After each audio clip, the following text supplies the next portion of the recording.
3 weeks after the engagement at the Kunar River, Morrison sat in a sterile briefing room at Bagram Airfield, staring at intelligence reports that confirmed his worst fears about the Phantom Sniper's final warning. The analysis of the enemy marksman's equipment and personal effects had revealed connections to a network of foreign fighters that extended far beyond Afghanistan's borders. The dead sniper's rifle had been a precision instrument, custom-modified with components from multiple countries and configured specifically for the environmental conditions of the Afghan mountains. The scope alone was worth more than most insurgent fighters would see in a lifetime, suggesting substantial financial backing for the operation. More disturbing were the detailed maps found in the sniper's equipment, marked with coalition patrol routes and base locations that could only have been obtained through extensive surveillance or inside intelligence. Colonel Sarah Matthews, the intelligence officer leading the briefing, had spent her career analyzing enemy capabilities, but even she seemed shaken by the implications of what. Morrison took a deep breath and prepared for what could be the final moments of his life. The plan was simple but required perfect execution under impossible circumstances. He would expose himself to draw the Phantom Sniper's fire, hoping that Ramirez could exploit the brief window when the enemy marksman was focused on his target to deliver a killing shot through the gap between the boulders. "On my count," Morrison whispered into his radio. 3, 2, 1, execute." He burst from cover, sprinting across open ground toward a rocky outcropping about 30 meters from his original position. The movement was designed to present the most challenging shot possible for the Phantom Sniper while giving Ramirez the clearest angle of attack on the enemy position. The Phantom Sniper's response was instantaneous and terrifyingly accurate. The first shot passed so close to Morrison's head that he could feel the shock wave from the supersonic bullet. The enemy marksman had calculated the lead time perfectly, placing the shot exactly where Morrison would have been if he had maintained a straight line of movement. But Morrison had anticipated this, altering his direction at the last second and diving behind the rocky outcropping as the Phantom Sniper's second shot sparked off the stones where he had been standing. The enemy marksman was good, but Morrison's combat experience and understanding of sniper tactics had kept him alive for the crucial seconds needed for Ramirez to line up his shot. Ramirez's rifle cracked from his concealed position, sending a carefully aimed round through the narrow gap between the boulders where the Phantom Sniper was hidden. Morrison heard the distinctive sound of a bullet striking flesh, followed by a grunt of pain that suggested the enemy marksman had been hit. However, the Phantom Sniper's immediate return fire indicated that the wound wasn't immediately incapacitating. "Target hit but still active," Ramirez reported over the radio. "I can see blood on the rocks, but he's still shooting." The partial success of their desperate gambit had bought them precious time, but the Phantom Sniper remained a deadly threat despite being wounded. Morrison used the momentary advantage to signal his team forward. Torres and Kim, despite their injuries, began moving toward the sniper's position while Park provided covering fire from his position near the casualty collection point.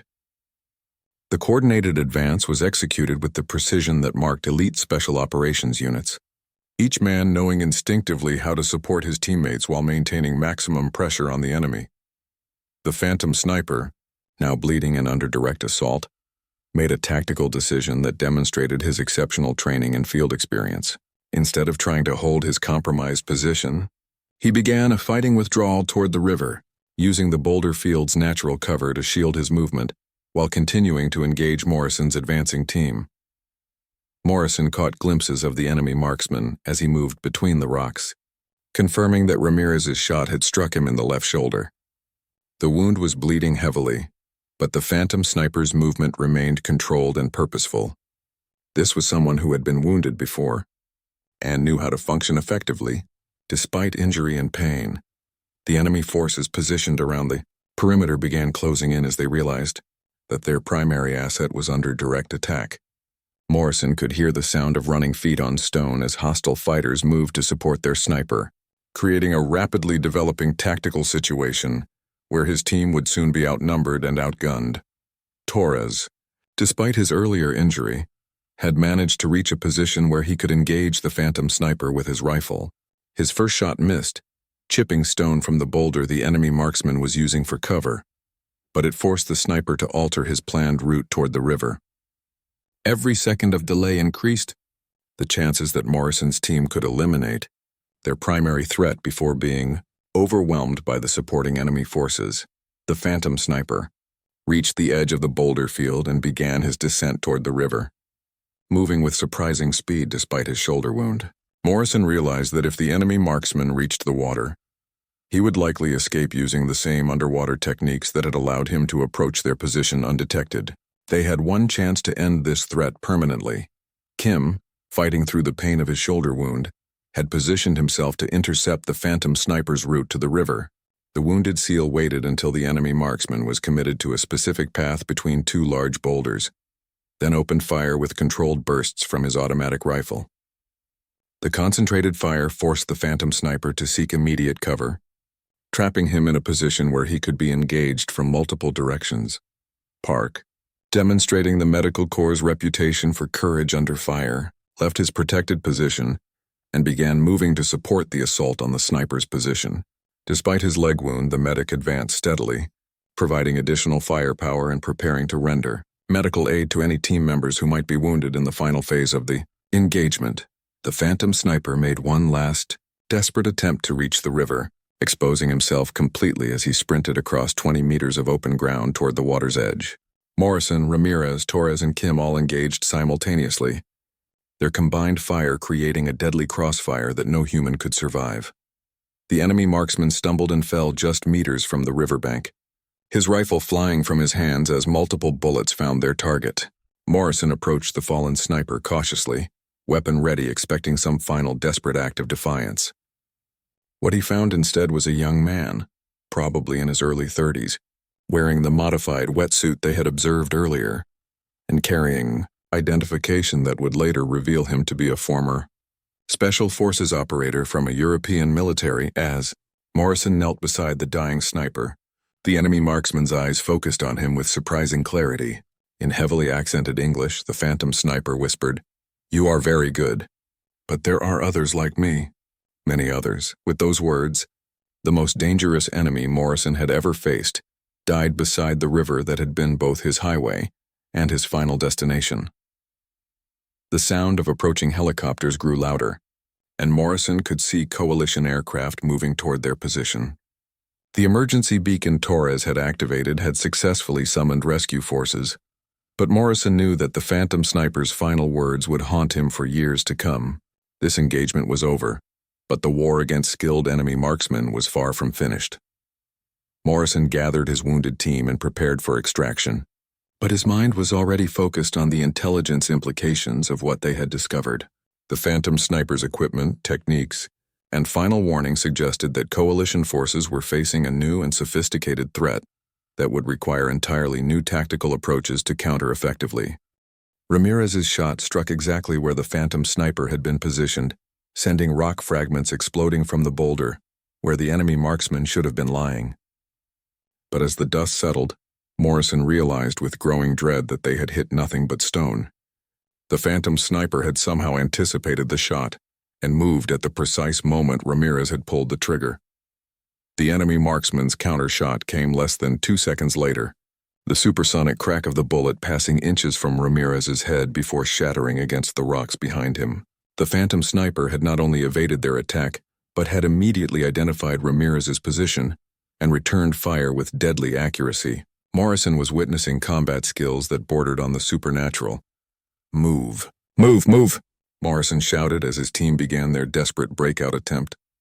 The SEALs rose from their concealed positions and began bounding toward the alternate position, with half the team providing covering fire, while the other half moved across the exposed terrain. The coordination was flawless, honed by years of training and combat experience, but Morrison knew it might not be enough against the forces now converging on their position.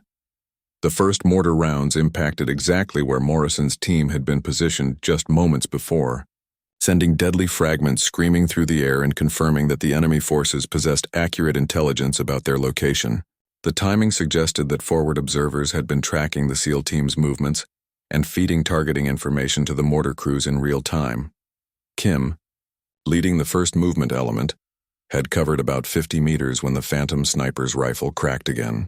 The shot was aimed at Torres, who was carrying the vital communications equipment needed to coordinate their escape.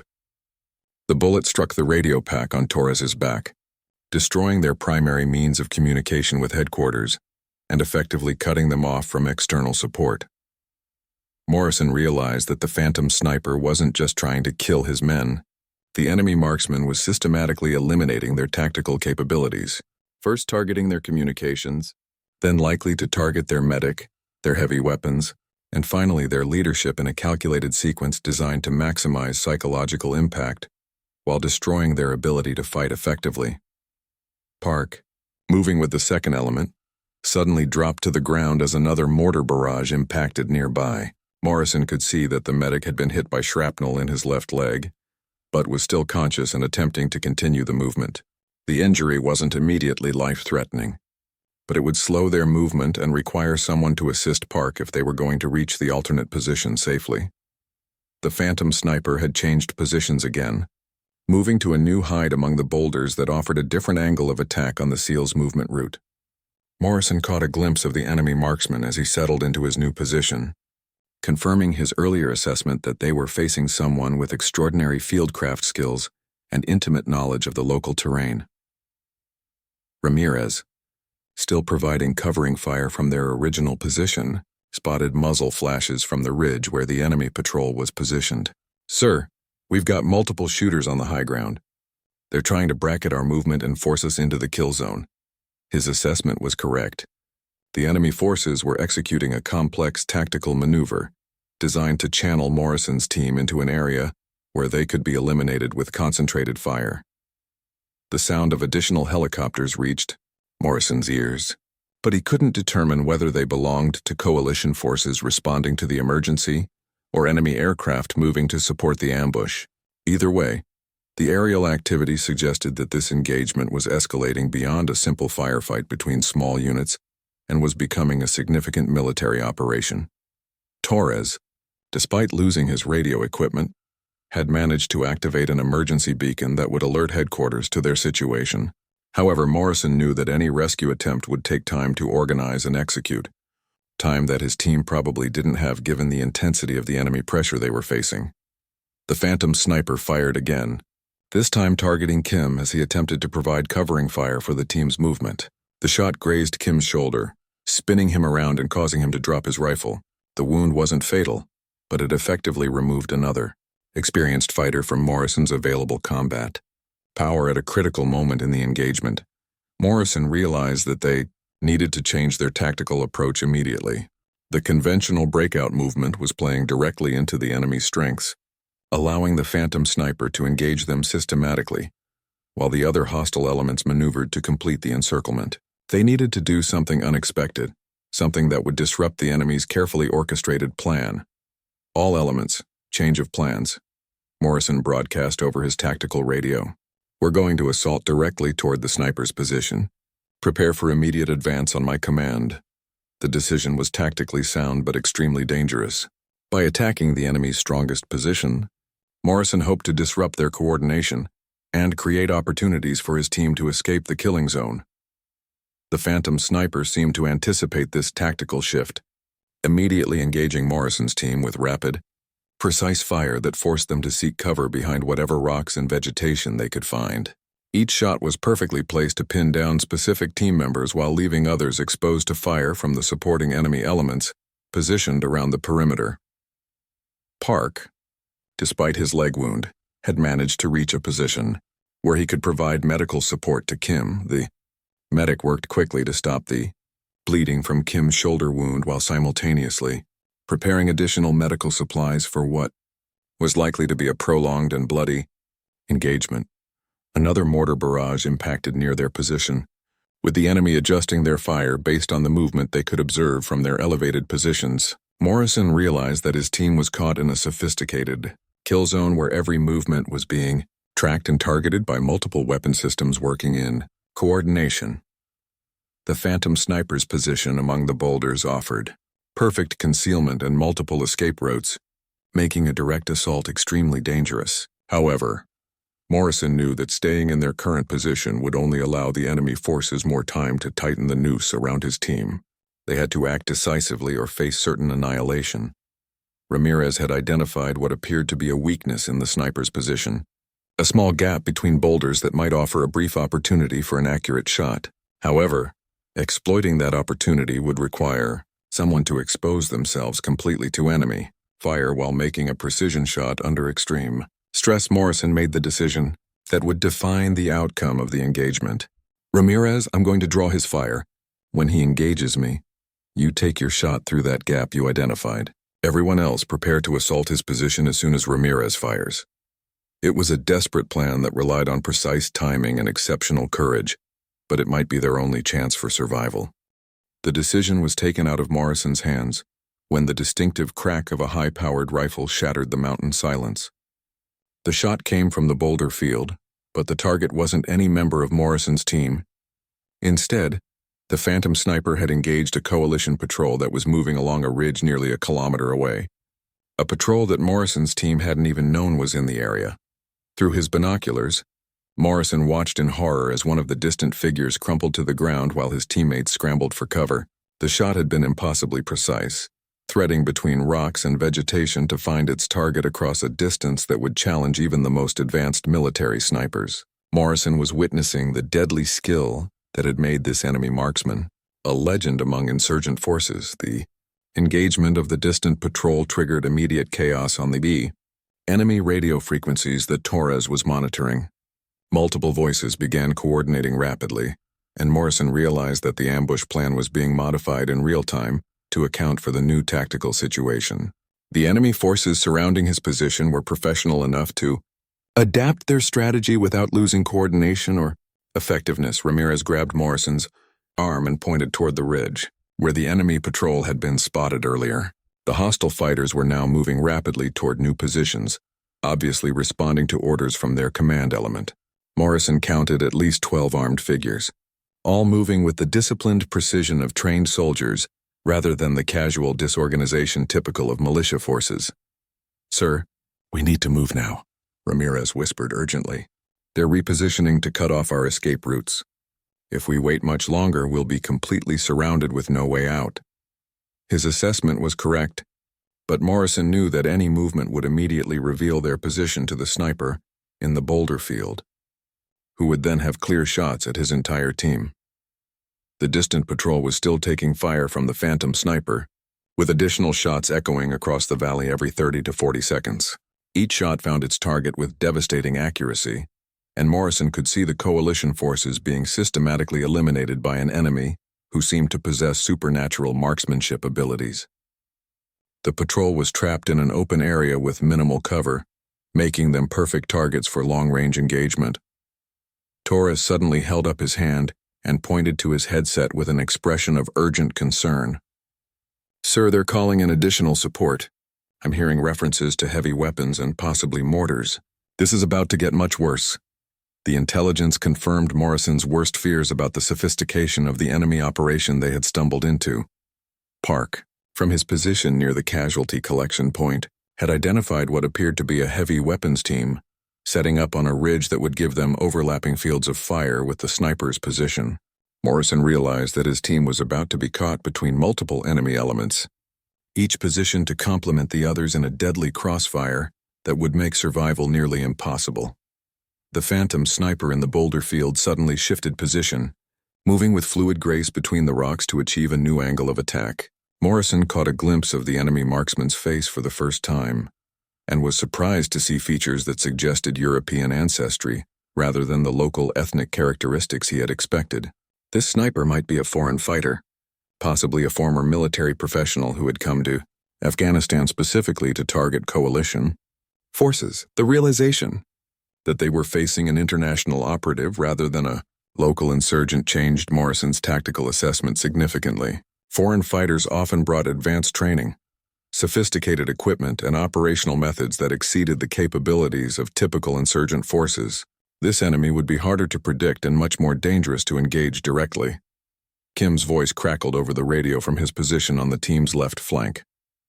"Bravo 7 Alpha, I have positive identification of mortar tubes being set up approximately 600 meters to our northeast. They're almost finished with the setup process." The introduction of indirect fire weapons into the tactical equation meant that Morrison's team would soon be facing threats that their current position couldn't protect. Against Morrison made the critical decision that would determine whether his team lived or died. All Bravo 7 elements prepare to move on my command.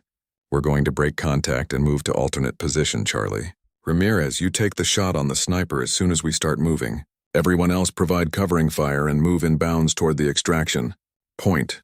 The alternate position was a rocky outcropping about 300 meters from their current location that would provide better protection against mortar fire while still offering fields of fire to defend against the approaching enemy forces. The movement would be dangerous, requiring his team to cross open ground while under observation by multiple enemy elements, but staying in their current position would guarantee annihilation. Ramirez settled into his firing position and adjusted his scope for the shot on the phantom sniper. The target was partially concealed among the boulders, offering only a small portion of his upper torso as a viable target. The range was approximately 400 meters, well within Ramirez's capabilities under normal circumstances, but the tactical pressure and the knowledge that missing this shot could doom the entire team added psychological stress that could affect accuracy. The distant patrol was still under fire, with the phantom sniper continuing his methodical elimination of the coalition forces. Morrison could hear the desperate radio calls from the trapped unit requesting immediate support and medical evacuation. The enemy marksman was using the ongoing engagement to maintain his position, while the ambush forces moved into their final positions around Morrison's team. Torres held up 3 fingers, indicating that the enemy forces were 3 minutes away from completing their encirclement. Morrison knew that once the hostile elements reached their designated positions, any attempt to break contact would result in his team moving directly into prepared killing zones, where survival would be impossible. The sound of mortar rounds being dropped into tubes reached Morrison's ears, confirming that indirect fire was imminent. He estimated they had less than 1 minute before the first rounds would impact their position, and probably less than 30 seconds before the enemy forces would be in position to engage with direct fire weapons. Morrison keyed his radio for the final time before initiating the breakout attempt. All Bravo 7 elements execute movement now. Ramirez, take your shot. Everyone else covering fire and move. The fate of his entire team now rested on their ability to execute a dangerous tactical movement while under fire from multiple directions. Ramirez's rifle cracked, sending a precisely aimed round toward the phantom sniper's position among the boulders. The shot was perfect, but as the bullet reached its target, Morrison realized they were about to discover just how skilled and prepared their enemy really was. Morrison's mind raced through tactical options as he watched the figure in the water approach the boulder field, near the riverbank. Every instinct screamed at him to take the shot while they had a clear target. But years of combat experience had taught him patience. One hasty decision could compromise not only their mission, but the lives of his entire team. The figure had been underwater for nearly 4 minutes now, demonstrating lung capacity and aquatic skills that spoke to extensive training. This was no ordinary insurgent fighter. Morrison was looking at someone with specialized underwater combat training, possibly a former military frogman or combat swimmer who had turned his skills against coalition forces.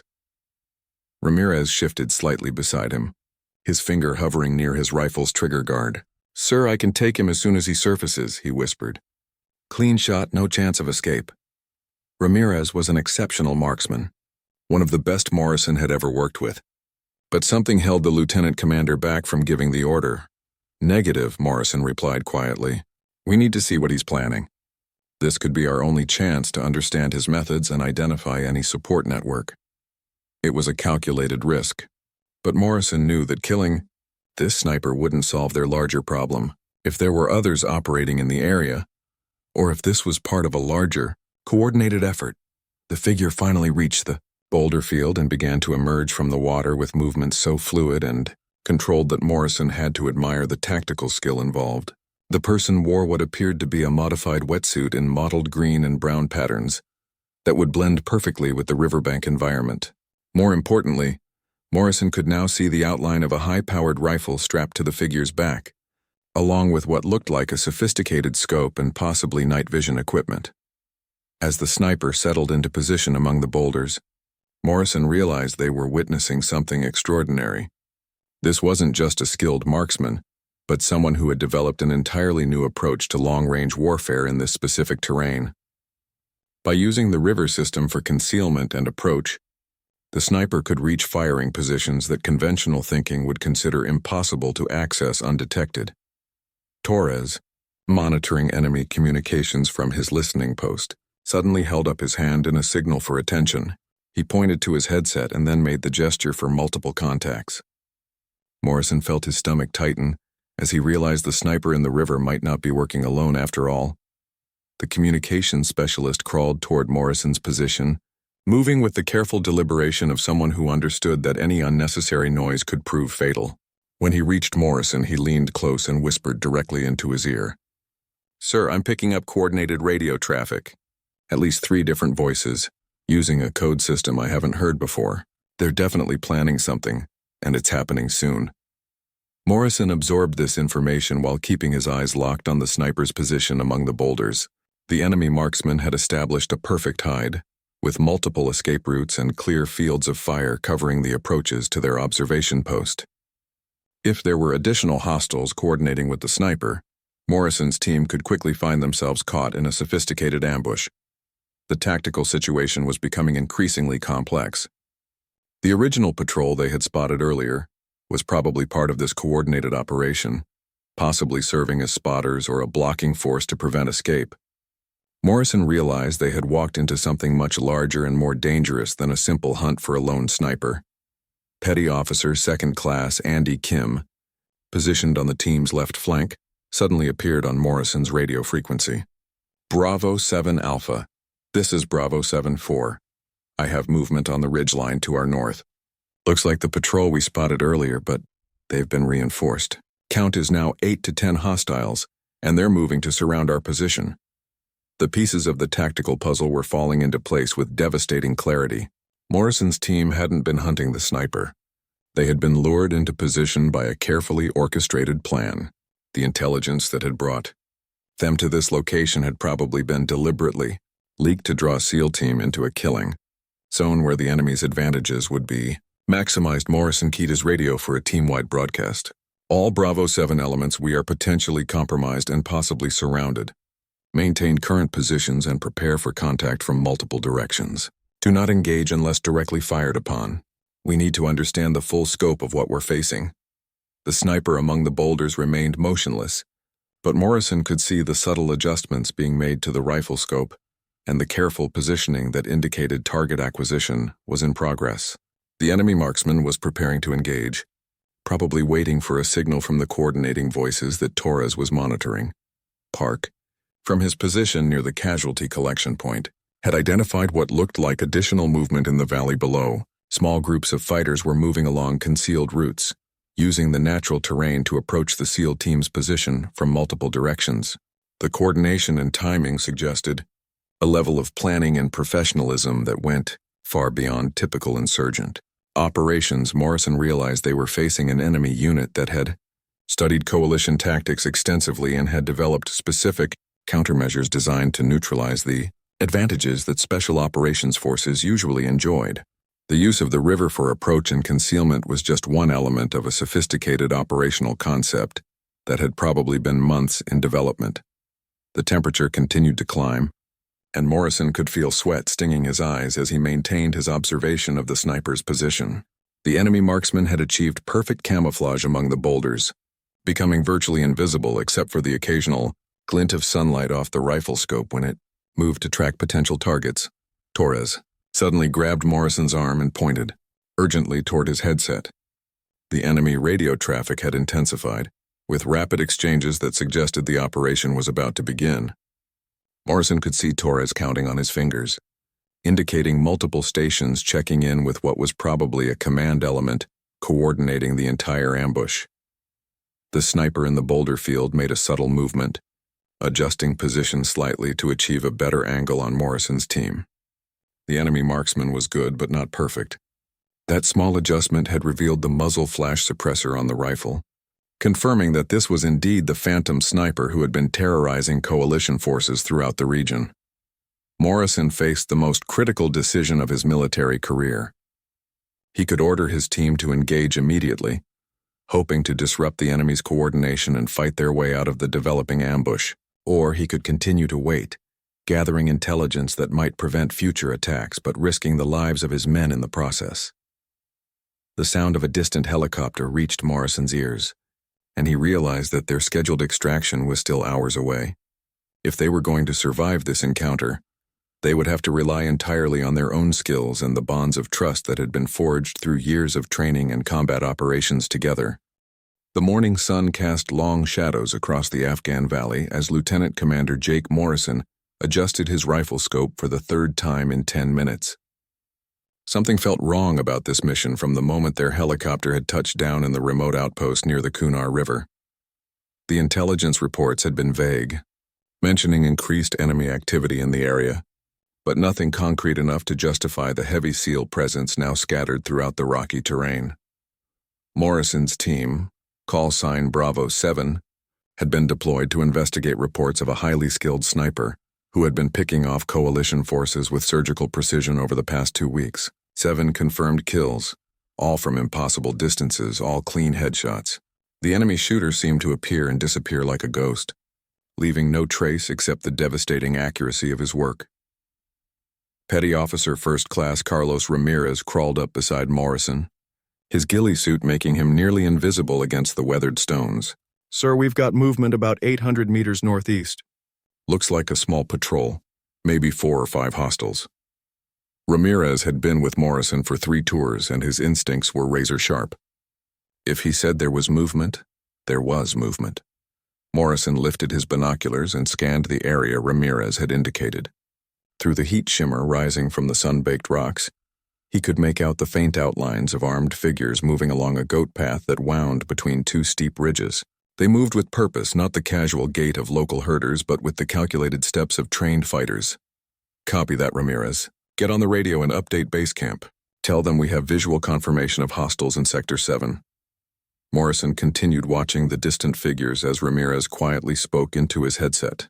The patrol below seemed to be heading toward a cluster of mud brick buildings that intelligence had flagged as a possible weapons cache. Location: the rest of Morrison's 8-man team was spread out in a loose perimeter around their observation post, each man carefully concealed among the rocks and scrub vegetation that dotted the hillside. They had been in position since before dawn, waiting for any sign of the phantom sniper who had been terrorizing the region. The area offered perfect fields of fire in multiple directions, which made it both an ideal observation point and a potential killing ground if they were discovered. Sergeant Mike Torres, the team's communications specialist, had set up a sophisticated listening post about 50 meters from Morrison's position. His equipment could intercept enemy radio chatter and provide early warning of approaching threats. So far, the airwaves had been unusually quiet, which only added to Morrison's growing unease about the situation. The intelligence briefing back at base had painted a picture of a lone wolf sniper, probably a former military marksman turned insurgent, operating without significant support. But Morrison's experience told him that nobody could sustain this level of operational effectiveness without a substantial network providing intelligence, logistics, and safe houses. Someone was feeding this shooter information about coalition movements, and that someone might be watching them right now. Corpsman Second Class David Park, the team's medic, was positioned near a natural depression that would serve as their casualty collection point if things went sideways. Park had seen more than his share of sniper wounds during his 4 deployments, and he knew how quickly a routine patrol could turn into a desperate fight for survival when facing a skilled marksman. The sun climbed higher, and the temperature began to soar past 100 degrees. Morrison felt sweat pooling beneath his body armor as he maintained his watch on the distant patrol. The hostiles had disappeared behind a ridge, but he knew they would likely reappear within the next few minutes as the path curved around toward the suspected weapons cache. Suddenly, Ramirez grabbed Morrison's arm. "Sir, you need to see this." He was pointing toward the river valley below, where a thin line of vegetation marked the course of the Kunar River as it wound between the mountains. At first, Morrison saw nothing unusual, just the usual collection of rocks, bushes, and the occasional tree that managed to survive in the harsh environment. Then he saw it, a barely perceptible movement in the water itself, so subtle that he might have missed it if Ramirez hadn't been watching with the trained eye of a professional warrior. Something was moving downstream with the current, staying just below the surface, visible only as a slight disturbance in the water's flow. Morrison focused his binoculars on the anomaly and felt his blood run cold. What he had initially taken for debris or perhaps a dead animal was actually a human figure, moving with the river's current while breathing through what appeared to be a reed or improvised snorkel. The figure was completely submerged except for the breathing apparatus and was using the river's natural flow to approach their position without being detected. Jesus, Morrison whispered. He's been using the river as his highway. The tactical implications hit him immediately. While they had been watching the high ground and scanning the obvious approaches, their target had been moving through the one avenue they hadn't adequately covered. The river provided concealment, a natural route to multiple firing positions, and most importantly, a quick escape route after each attack. Morrison keyed his radio. All Bravo 7 elements, this is Bravo 7 Alpha. We have a possible hostile contact using the river for concealment. Maintain current positions but shift observation to include the watercourse. Do not engage unless directly threatened.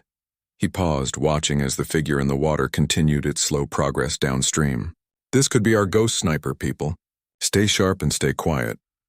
The figure in the river was still several hundred meters away, but Morrison could see that whoever it was possessed exceptional breath control and water skills. The person had been submerged for at least 3 minutes, moving steadily against rocks and debris without creating any obvious disturbance that would alert a casual observer. As Morrison watched, the figure began to angle toward the bank on their side of the river, heading for a cluster of large boulders that would provide excellent cover and concealment. From that position, a skilled marksman would have clear fields of fire to several coalition patrol routes and observation posts, including their own current location. Morrison realized they were about to witness the phantom sniper's methodology firsthand, and possibly become his next victims.